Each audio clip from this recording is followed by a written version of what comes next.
10, 9, 8, 7, 6, 5, 4, 3, 2, 1, 0.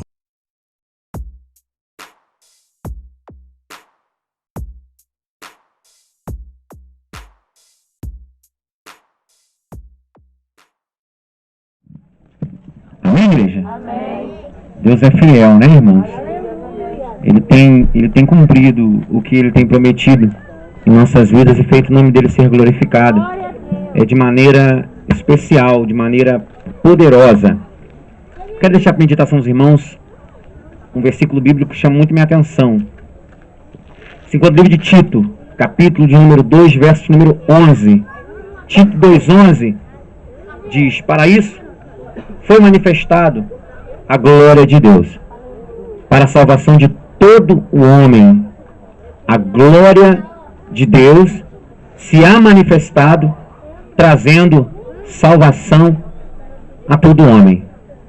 A graça de Deus se é manifestada, trazendo salvação a todo homem. Essas 4 traduções da Bíblia apontam ao mesmo foco: a graça, a glória, a majestade, a presença, agindo com um propósito, uma finalidade: a salvação da humanidade, a salvação do homem.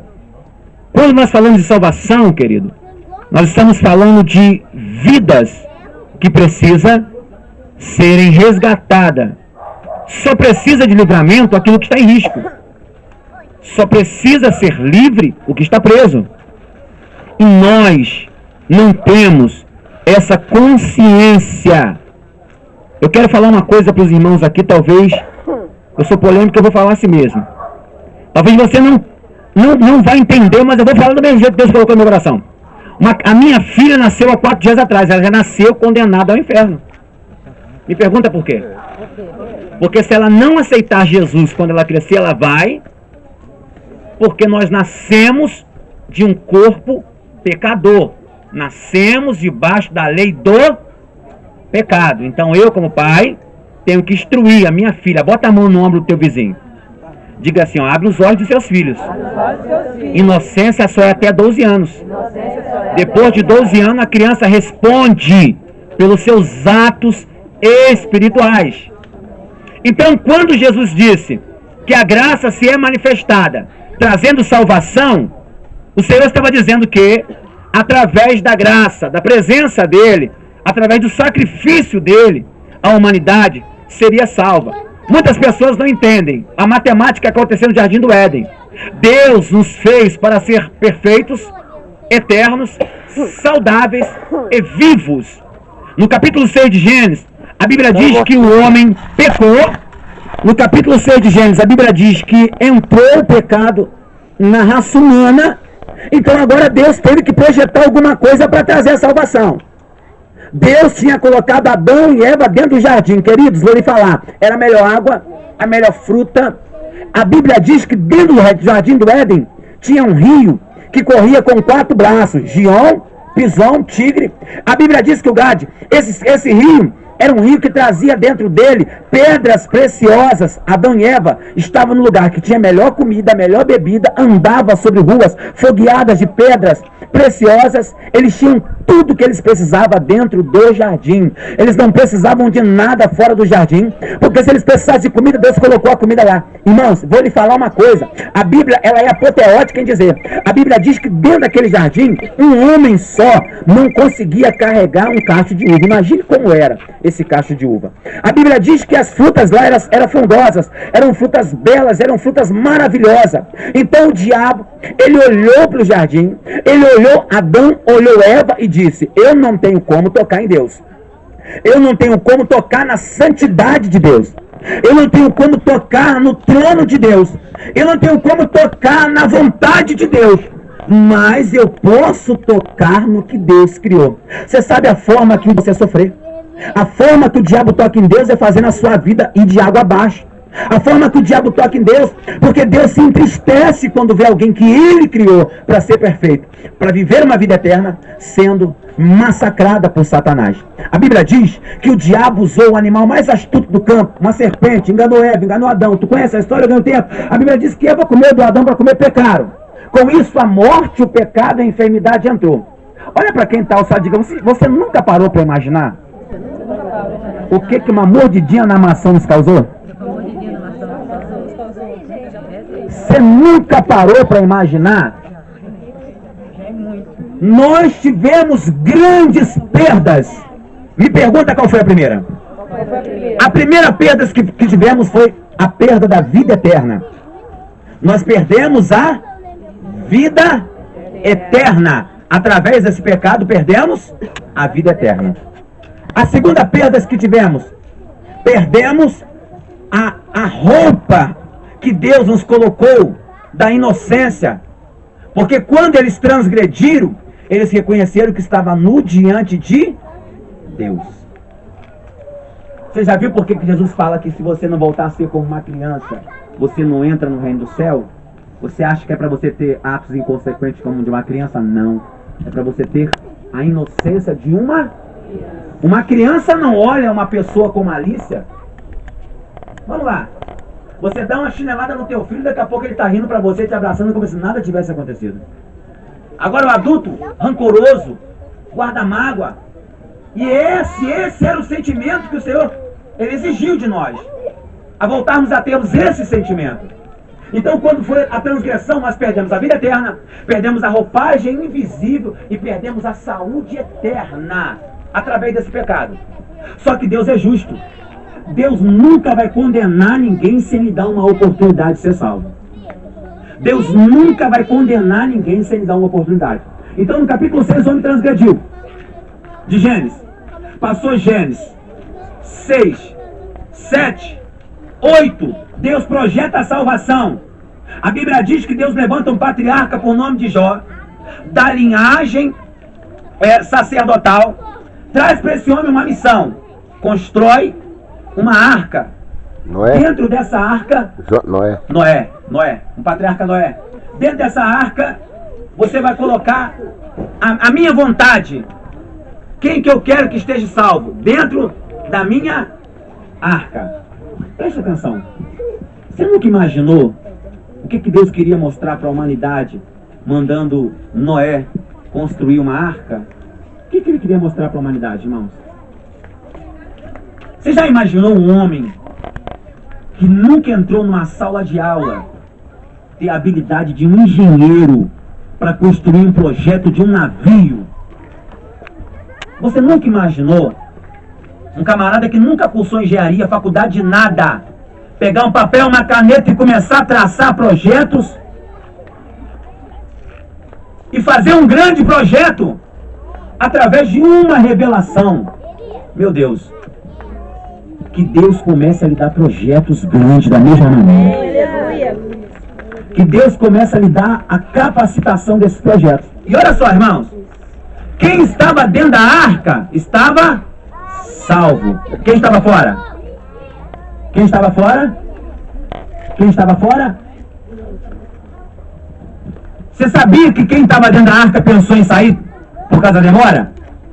Foram 600 horas dentro da arca. Você já imaginou você ficar 600 horas dentro de um lugar com toda a espécie de animal?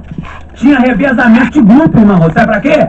Para limpar. Imagina a quantidade de excremento fecal que aqueles animais faziam dentro da arca. O cheiro, se não limpasse. Você nunca imaginou? Você acha que eles ficariam sem fazer cocô? Tinha equipes direcionadas para trabalhar, para ter um convívio social dentro daquela arca. Irmãos, quem mandou os animais entrar ali foi quem? Foi quem? Deus. Você nunca imaginou por que um leão não comia um cordeiro ali dentro? Você nunca imaginou por que uma cobra não picava outro animal e matava? Por que um elefante não pisava num animal pequeno? Por que aqueles animais estavam ali e um não agredia? Eita, Jesus. Por que um não picava, um mordia, não matava o outro? Você nunca imaginou isso? Porque quando você consegue entender a vontade de Deus na sua vida, não existe lugar apertado nem estreito para você. Você está onde Deus te colocou. Aqueles animais estavam onde Deus. Chegou uma irmã para mim, pastor, meu marido é uma prova, pastor, meu marido, pastor. Ora, pastor, para Deus levar ele. Eu falei, irmão, vou orar para Deus levar você. Porque marido bom é o que Deus te deu. O marido bom é o que Deus te deu. Pastor, mas eu não gosto dele. Eu falei, irmão, então vamos orar. Vamos orar. Uma semana depois, pastor, eu tinha 17 anos, pastor é muito novo, não entende sobre relacionamento. É amém, irmão. Deus abençoe, irmão. Hoje o varão é presbítero da Assembleia de Deus, Ministério Nova Jerusalém, de Teresópolis. O que acontece? Aquele homem, ele não suportava que as irmãs da igreja fizessem o círculo de oração dentro da casa dele. Então ele não gostava de crente, não é porque ele não gostava de Deus, é porque ele chegava cansado, era motorista do trabalho dentro de casa. E no momento que ele tinha para ter lazer, para descansar, para acordar 5 horas, estava aquele monte de mulher orando dentro da casa dele. Irmão, quando você não é crente, você não consegue ouvir hino, não consegue ouvir oração, nem ficar perto de quem ora. Você não consegue. O dia que ele entendeu que a igreja é a igreja, que é a sua... Não que você não devorar dentro da sua casa, mas tem gente que confunde. Tem gente que é mandado embora do emprego porque acha que está dentro da igreja, no trabalho, irmão. Não pode confundir. Uma coisa é você falar de Deus, outra coisa é você esquecer que você está dentro do trabalho Então, Deus colocou os animais ali dentro, com um propósito. Com um propósito de mostrar que quando Ele quer preservar a vida, Ele preserva a vida de quem Ele quiser preservar. E preservou, irmão. As vidas foram preservadas. Ali Deus traçou um projeto. Salvação. Esse projeto era nobre. Eu quero salvar. Vou salvar animais, homens, famílias. Salvou o Senhor uma casa. Você acha que quando os filhos de Noé começaram a passar muito tempo dentro daquela arca, eles não quiseram sair para fora? Claro que quiseram, jovem. Você acha, todo dia mesmo, 600 horas? Você sabe o que aconteceu? Quando eles saíram, subiram, abriram a janela, eles viram aquele mar de pessoas mortas boiando. Aquele mar de pessoas mortas boiando. Deus falou, quer sair para fora? Saia.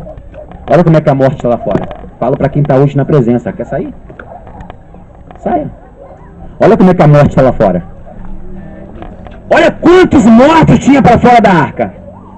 Mais uma vez Deus mostra o que é salvação. E daí vai, Deus levantou profetas, Deus levantou reis, levantou juízes, levantou sacerdotes, sempre para apontar o homem à salvação, sempre para apontar para o homem o desejo de estar salvo, porque Deus estava lutando agora contra o tempo. O homem tinha caído lá em Gênesis 6, então agora o homem não tinha como mais ser reconciliado, porque Deus usou profeta para falar, Deus usou sacerdote para ouvir, Deus usou rei para congregar, mas o homem não entendeu. Querido, eu vou lhe falar uma coisa agora, eu quero que você grave dentro do seu coração. Nós não sofremos porque Deus é mau e nem porque o diabo não desiste. Nós sofremos porque não entendemos a vontade de Deus na nossa vida. Enquanto não entendemos a vontade de Deus na nossa vida, vamos sofrer. A partir do momento que você começar a entender a vontade de Deus na sua vida, o sofrimento vai acabar. A partir do momento que você começar a entender a vontade de Deus. Pastor, mas como que eu consigo entender a vontade de Deus na minha vida? Então dobre o teu jeito e fala, Deus, me ajude a ouvir tua voz. Me ajude a ouvir a sua voz. Eu preciso ouvir a voz de Deus. Então em breve, Deus agora envia seu filho. Já tentou diversas formas trazer o homem. Então Jesus teve que descer. Porque profeta não adiantou. Os profetas profetizavam, mas o povo não queria Deus. Sacerdote não adiantou, porque sacerdote fazia altar e o povo sempre desmanchava o altar. Então Jesus falou, eu vou descer agora para entender por que esse povo não quer a salvação que perderam no Éden. Então Jesus fez, veio numa cruz, morreu, ao terceiro dia ressurgiu e levou cativo ao cativeiro, deu dons aos homens, e todo aquele que aceita Jesus será feito filho de Deus. A palavra que Deus colocou no meu coração é que a lei diz que se a alma pecar, ela morrerá. A lei diz que o salário do pecado é a morte. A lei também diz que se alguém ficar por fiador de seu irmão, esse cairá em condenação. Eram muitas coisas que a lei vinha trazendo para a nossa vida, condenação. Existe 700 classes de pecado na Bíblia que condena eu e você para o inferno. Quantas classes? 700 classes de pecado na Bíblia que se nós pecar nós vamos, mas também existe 32 mil promessas de salvação para nossas vidas. Então não somos salvos se não entendermos que a graça foi manifestada para a nossa salvação.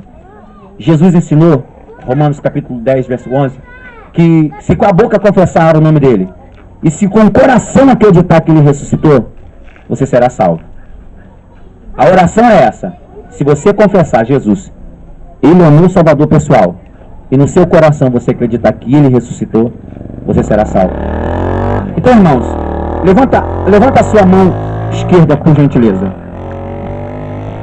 Diga assim: aqui está a lei. Aqui está a lei Que me condena que me condena por intermédio por intermédio de ações, de ações, atos atos e palavras. palavras. Levanta a direita agora. Mais alto do que a esquerda.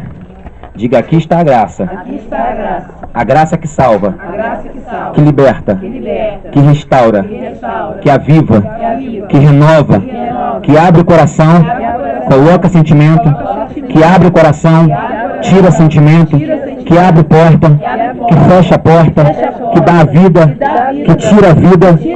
Jesus. Jesus. Essa é a graça. Se nós conseguirmos levar essa graça aonde ela não teve espaço para entrar, para me encerrar aqui, tem lugar que Jesus não entra, mas você entra. Você sabia disso? Tem lugar que Jesus não Entra. Pastor, não entra porque não pode? Não, não entra porque quem está lá não abre para ele entrar. Mas você pode. Amém? Amém. Quero que você, através dessa palavra, pega isso. Tem pessoas na sua família. Você já imaginou? Quem já perdeu um ente querido aqui e sofreu com a perda? Aleluia. Dói, não dói? Agora imagina você ser arrebatado e vendo pessoas da sua família ficando. Imagine pessoas vindo até você e você não poder fazer? Agora você pode. Agora você pode. Então bota isso no seu coração. A partir de hoje você vai ser um missionário na sua família. E vai começar a falar desse Deus. Ainda que não queira ouvir. Deus falou para Ezequiel capítulo 3. Queiram eles ouçam, queiram, deixa de ouvir. Mas vai e fala. Amém? E você vai ver os frutos lançados sobre a terra crescer. Porque um planta, outro rega. Mas é Deus que dá o crescimento. Amém? Quero pedir você que levanta sua mão comigo e diga assim: Deus, eu fui alcançado por essa graça que transbordou meu coração. Transformou meu coração. E eu preciso que da água que eu bebi, outras pessoas também beber. Eu preciso ver pessoas da minha família beber dessa água. Senhor, eu preciso que pessoas desse bairro também bebam dessa água. Deus, queremos profetizar que o Senhor coloque uma estaca nesse lugar. Senhor, se existia demônios territoriais, hoje vai haver anjos territoriais. Como existe anjos que não saem de Jerusalém, pedimos que o Senhor coloque anjos aqui, que não se apartem daqui, que dê livramento, que salve nesse lugar, e seus serão resgatados. Amém? Aleluia. Se você que está ao alcance da minha voz, que está com sua vida precisando que alguma coisa aconteça, por não aguenta mais, vivendo nessa situação depreciativa, e hoje você quer ter um encontro com o Senhor Jesus, você aí mesmo onde você está vai colocar a mão no seu coração. Eu não estou chamando você para ser crente, eu estou chamando você para ser salvo. Você vai colocar a mão no seu coração e vai repetir comigo: Senhor Jesus, eu rejeito todas as obras do diabo e do pecado, Com a minha boca, eu confesso Jesus como meu Salvador pessoal. Com o meu coração, eu creio que o Senhor ressuscitou e vai voltar para buscar a sua igreja. Pai, a sua palavra diz que a boca confessa justiça e o coração crer para a salvação. Que haja salvação nesse lugar, meu Pai, e que o seu povo seja abençoado em nome de Jesus. Em nome de Jesus. Em nome de Jesus. Que o Senhor te abençoe e te guarde. Assim seja. Que o Senhor te abençoe e faça resplandecer o seu rosto sobre ti. Assim seja. Que o Senhor faça resplandecer o seu rosto sobre ti e tenha misericórdia de ti. Assim seja. Que o povo de Deus diga amém. Amém. Que Deus abençoe vocês. Está encerrado em nome de Jesus. Amém.